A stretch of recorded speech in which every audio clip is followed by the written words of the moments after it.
नमस्कार दोस्तों, मैं आकांक्षा और आप सभी का स्वागत है इन्फोटेक रिहैबिलिटेशन चैनल पे। गाइस, आज फिर से एक हॉन्टेड स्टोरी के साथ हाजिर हूँ और चेतावनी का पार्ट 2। और गाइस, मैं माफ़ी मांगती हूँ आप सभी लोगों से कि लास्ट संडे मैं स्टोरी लेकर नहीं आ पाई। कुछ रीज़न थे, कुछ इश्यूज हो गए थे, तो कोई नहीं। तो लेकिन हाँ, आज की जो स्टोरी है चेतावनी भाग 2, तो ये ज़रूर आप लोगों को अच्छी लगेगी, आशा करते हैं। और अगर चैनल पर नए हैं गए तो चैनल को सब्सक्राइब करें, लाइक करें, शेयर करें, साइड में लगे बेल आइकन को प्रेस करना बिल्कुल भी ना भूलें। तो ऐसे ही हर नए एपिसोड आपको मिलते रहेंगे हर संडे को शाम को 7 बजे गाइस। तो चलिए आज की अपनी स्टोरी स्टार्ट करते हैं। चेतावनी। श्रोताओं से अनुरोध है, इस सेगमेंट को अकेले में रात में सुने और कमजोर दिल वाले इस फाइल को ओपन भी ना करें। चेतावनी भाग 2। सिएरा हाउसिंग सोसाइटी पर सुबह की धूप छा चुकी थी। नीले रंग की इमारत सूरज के प्रकाश से भव्य लग रही थी। सुबह के 8 बजे उज्जवल के मोबाइल पर कॉल आई, जिसकी रिंग से वो जाग उठा।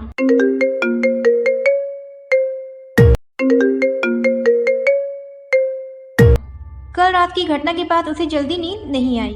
वो बस सिर्फ अपने बिस्तर पर पड़ा रहा और फिर अचानक उसे कब नींद आ गई उसे पता ही नहीं चला। उठते ही जब उसने मोबाइल पर देखा तो उसके बॉस का फोन था। फोन उठा करके उज्जवल ने बात करी अपने बॉस से कुछ समय तक। जी सर, बस उसी पे मैं काम कर रहा था, काम हो जाएगा, ये कह करके उसने फोन कट कर दिया। नहा धोकर उज्जवल फ्रेश हुआ और फिर वो अपने काम पर लग गया, मानो कि कल रात की बात वो भूल ही गया हो। धीरज अपनी बालकनी में खड़े होकर के सिगरेट पी रहा था और किसी विचार में खोया हुआ था। भीतर कमरे में से एक शिशु के रोने की आवाज आ रही थी।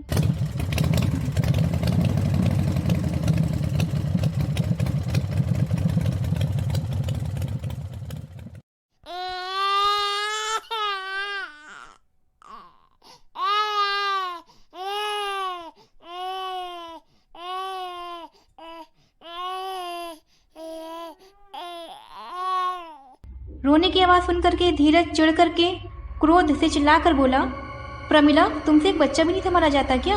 अंदर से सहमी हुई एक आवाज आई, जी बस दूध गर्म कर रही थी, दूध पीते ही शांत हो जाएगा। उसी समय बालकनी में एक स्त्री आई, वो शायद प्रमिला ही थी। प्रमिला धीरज से बोली, आपके लिए चाय ले आऊं? धीरज ने अपनी गर्दन थोड़ी सी घुमाई और प्रमिला की तरफ देखते हुए बोला, हाँ ले आओ। तभी उसका ध्यान प्रमिला के हाथों पर जले हुए निशान पर गया। तभी वो गुस्से में बोला, और इन घावों पर तुम मलहम क्यों नहीं लगा लेती हो? प्रमिला सहमती हुई बोली, जी। फिर वो अंदर चली गई। धीरज काफी समय तक बाहर ही निहारता रहा। कल रात की घटना उसे बार बार याद आ रही थी। दांत पीसते हुए वो कुछ बड़बड़ा रहा था। तभी एक बड़ा सा टेम्पू सोसाइटी के कंपाउंड में आकर के रुका।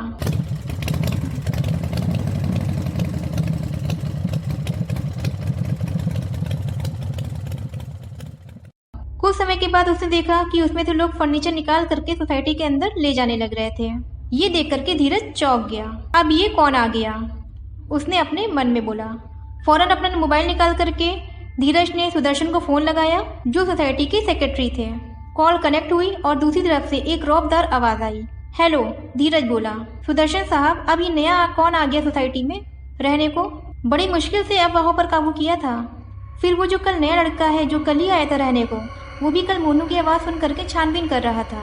वो तो अच्छा हुआ कि मैं सतर्क था और उस लड़की की आहट पा करके मैंने प्रमिला को मोनू को लेकर के हमारे कमरे में जाने के लिए बोल दिया। और ऊपर से वो लड़का टेढ़ी खीर है, कैसे तैसे उसे पीछे छुड़ाया मैंने। आप नए लोगों को आने ही क्यों दे रहे हैं? अभी जो नहीं बला है, अगर वो कल को मुसीबत खड़ी कर दे तो? दूसरी तरफ से सुदर्शन बोला, घबराइश नहीं। मैंने पढ़ा था कि आजकल के युवक अपने में ही रहते हैं और अपने आसपास पर ध्यान नहीं देते हैं, पर शायद ये बात गलत थी। अगर फिर सोसाइटी के सदस्य अपना कमरा किसी को किराए पर दें तो उसमें मैं कुछ भी नहीं कर सकता हूँ। ये जो रूम नंबर 401 वाली बिंदु लेखक थी ना, उन्होंने अपना कमरा एक लड़की को किराए पर दिया है। वो लड़की लेखिका है। लेखक वैसे भी पूरे दिन अपने कमरे में घुसे रहते हैं और फिर उसका कमरा दूर है पल्लवी के कमरे से, उसे कोई भी आवाज नहीं आएगी। मैं उन दोनों से आज बात करता हूँ, सुदर्शन बोला धीरज से। दोनों को मैं इस सोसाइटी का खास नियम समझा दूंगा। धीरज ने उत्तर दिया। ठीक है। फिर सुदर्शन ने कहा, साथ ही आज मोनू को पल्लवी के कमरे में ना ले जाना, थोड़ा एहतियात बरतना आज। ये सुनकर के धीरज के पूरे शरीर में झुरझुरी उठ गई। वो विचलित स्वर में बोला, पर पल्लवी, वो मुझे मार डालेगी। पिछली रात की बात मैं अभी तक की नहीं भूला हूँ। वो मुझे जला करके मारने ही वाली थी। सुदर्शन शांत भाव से बोला, तो पल्लवी का ध्यान इन दोनों नए सदस्यों की ओर कर दो। बोलो कि यही लोग हैं जो दीवार बनकर के खड़े हो गए हैं उसके और मोनू के बीच।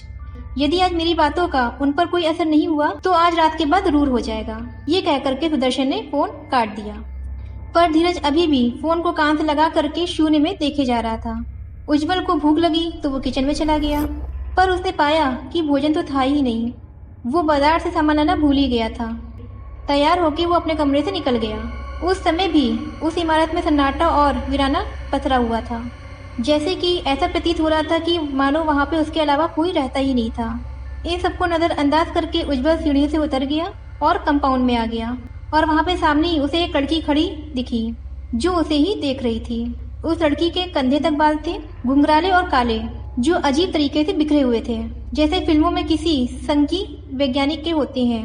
उसकी आंखों के नीचे काले घेरे थे जो बता रहा था कि वो देर रात तक जागती है।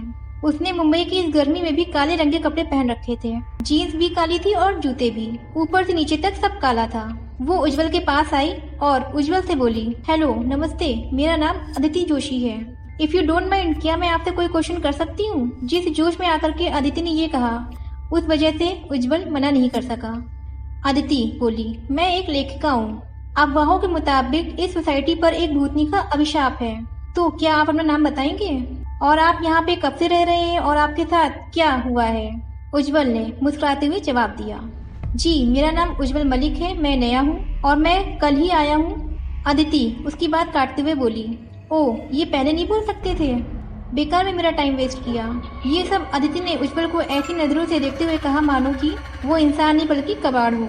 इस बात से उज्जवल को बहुत गुस्सा आया। वो कुछ कह पाता तभी एक आवाज ने उन लोगों का ध्यान अपनी तरफ आकर्षित किया। उस तरफ मुड़कर देखा दोनों ने तो एक व्यक्ति को देखा। सर पर बाल नहीं थे, उसके रंग गेहुआ था और माथे पर एक लाल तिलक। वो व्यक्ति पास आकर के बोला, अच्छा हुआ आप दोनों यही मिल गए, आपसे एक बात करनी थी। माफ करना, मैंने अपना परिचय नहीं दिया। हमारी बात सिर्फ मोबाइल पर हुई थी, इसलिए शायद आपने पहचाना नहीं। आई एम सुदर्शन, मैं सोसाइटी का सेक्रेटरी हूँ। क्या आप मेरे साथ मेरे रूम में चलेंगे? बस कुछ मिनट का ही काम है, कुछ जरूरी बात करनी है और इसी बहाने आपकी खातिरदारी का मौका भी मिल जाएगा मुझे। दोनों ही सुदर्शन के पीछे चल दिए। सुदर्शन का मकान ग्राउंड फ्लोर पर ही था।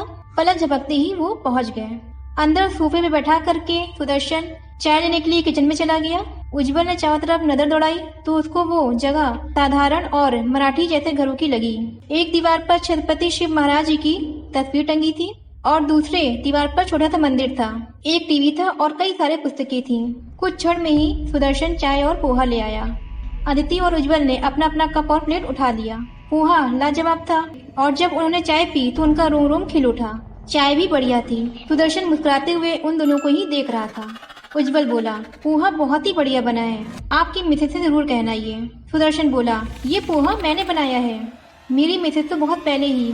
उज्जवल गम जाहिर करते हुए बोला, oh I am very sorry. Sudarshan बोला, कोई बात नहीं, पत्नी मेरी स्वर्गवासी हुई लेकिन सॉरी आप बोल रहे हैं, जैसे कि आपने ही उसका कत्ल किया हो। उज्जवल कुछ बोल ही नहीं पाया। सुदर्शन ने कहा, ये तो सब ऊपर वाले का खेल है, वही लाता है और वही ले जाता है, इसमें सॉरी बोलने की क्या बात। ये सुन उज्जवल के लिए माहौल थोड़ा हल्का हुआ। उज्जवल बोला, जी सच कहा आपने। तो सुदर्शन बोला, क्या आप भगवान पर यकीन करते हैं? क्या है ना कि आजकल के युवा भगवान पर विश्वास करना छोड़ ही चुके हैं। उज्जवल बड़ी सहजता से बोला, जी हाँ, मैं भगवान पर यकीन करता हूँ, बजरंगबली का बड़ा भक्त हूँ मैं, हर मंगलवार मंदिर में जाता हूँ उनके। शांत बैठी अदिति जो सब कुछ सुन रही थी उसने भी सहमति में सर हिलाया।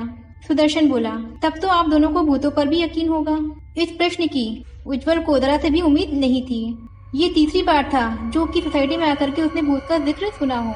वो इस प्रश्न पर थोड़ा हड़बड़ा गया था और उज्जवल बोला, जी हाँ, यदि ईश्वर है तो काली शक्तियाँ भी हैं। अदिति इस बार भी कुछ नहीं बोली, उसने दोबारा सर अपना सहमति में हिला दिया। सुदर्शन बोला, असल में मुझे इसी बारे में बात करनी थी आप दोनों से। सुदर्शन के मुंह से ये बात सुन करके उज्जवल चौंक गया था। भला इस सोसाइटी के सेक्रेटरी को हम दोनों से भूतों की बातें क्यों करनी है? उज्जवल ने मन में कहा। सुदर्शन ने बोलना जारी रखा।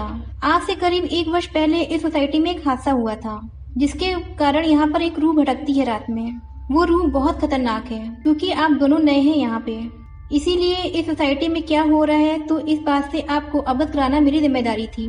इस सोसाइटी में रात को अपने कमरे से निकलने की मनाही है। बेहद जरूरी काम हो तभी निकल सकते हैं। उस रूह ने कई लोगों को बुरी तरीके से घायल किया है, इसलिए सबकी सुरक्षा के लिए ये नियम बनाया गया था। इसलिए आप दोनों से भी दरखास्त है कि इस सोसाइटी के नियम का पालन करें। फिर अंत के वाक्य पर सुदर्शन ने जोर दे करके कहा, इसी में आपकी सोसाइटी में सभी लोगों की भलाई है। अपनी बात खत्म करके सुदर्शन ने उन दोनों पर निगाह डाली। अदिति शांत थी, उसके चेहरे पर कोई भी भाव नहीं थे, मानो इन सबसे उस पर कोई भी फर्क नहीं पड़ता। पर उज्जवल के चेहरे पर खौफ के भाव साफ दिख रहे थे। सुदर्शन के घर से निकल करके उज्जवल बाजार की तरफ चला गया। वो सुदर्शन की बातें सुन करके हिल गया था। तभी उसे अपनी माँ की बात याद आ गई। उसने नेट पर सर्च किया तो उसे एक अच्छे पंडित का नंबर मिल गया। उज्जवल ने फौरन ही पंडित को फोन लगा करके कहा, नमस्ते पंडित जी, मैं अभी भी शिफ्ट हुआ हूँ और मुझे अपने घर में पूजा करवानी है। मुंबई को रात की चादर ने ढक लिया था, पर मुंबई रात में भी कहाँ सोती है, वो तो जागती ही रहती है। सोसाइटी में भी हर तरफ खामोशी पथरी हुई थी। दूर देखने पर ऐसा लगता था कि वहाँ पर कोई जीव रहता ही नहीं है। धीरज को भय के कारण नींद तो नहीं आ रही थी, पर नींद की दवाई लेकर के वो सो गया। प्रमिला मोनू को लिए दूसरे कमरे में सो रही थी। अचानक धीरज के कमरे में एक आकृति प्रकट हुई। उसकी आंखें लाल थीं। धीरे धीरे उसका काला शरीर रोशन होने लगा। ऐसा लग रहा था कि उसका पूरा शरीर ज्वाला में तब्दील हो गया हो। अचानक एकाएक कमरे में गर्मी बढ़ने लगी। उस आकृति के शरीर से आग निकल करके चारों तरफ फैलने लगी और देखते देखते धीरज का कमरा आग की भट्टी में तब्दील हो गया। उसके पूरे कमरे में धुआं भर गया। असहनीय गर्मी और विषैले धुएं के कारण धीरज जाग उठा। वो बुरी तरह से खांस रहा था। वो सांस नहीं ले पा रहा था। उसका दम घुटने लगा था। तभी वो धुआं हटा और उसके सामने एक भयानक आकृति आ दिखी। उसे देख करके धीरज जोरों से चीख पड़ा। उस चीख को सुन करके प्रमिला भी जाग गई। वो मोनू को लेकर के टॉयलेट में छिप गई। उस आकृति ने अपने हाथों से धीरज को पकड़ लिया, जिसके कारण उसकी चमड़ी जमने लगी। दर्द के कारण धीरज काफी समय तक चिल्लाता रहा। तभी वो आकृति बोली, मोनू कहाँ है? फिर धीरज अचानक किसी बच्चे की तरह रो रहा था। कल रात जो अकड़ साहस जो उज्जवल के सामने उसे दिखाई थी, वो कहीं अब लुप्त हो गई थी। सिसकते हुए धीरज बोला, ये सब उस उज्जवल मलिक की वजह से हुआ है। वो रूम नंबर 102 वाला, उसी के कारण मैं मोनू को तुम्हारे पास नहीं ला सका। ये बात सुन करके वो आकृति जोरों से चिल्लाई और फिर वो गायब हो गई। और इसी के साथ जो आग धीरज के कमरे में लगी थी वो बुझ गई। सब कुछ सही सलामत था, मानो कि वहाँ पर कभी आग ही ना लगी हो। धीरज पसीने में तरबतर बस बुरी तरीके से हाँफ रहा था। उसके हाथ में अभी भी जलने का निशान था। तो गाइस, कैसी लगी आपको ये आज की चेतावनी भाग 2? आशा करते हैं कि आपको पसंद आई होगी। पसंद आई तो हमें कमेंट बॉक्स में कमेंट करके जरूर बताएं। और मिलेंगे एक नए एपिसोड के साथ नेक्स्ट संडे शाम को 7 बजे। ऐसे ही सुनते रहिए आकांक्षा के साथ infotech rehabilitation channel. Thank you.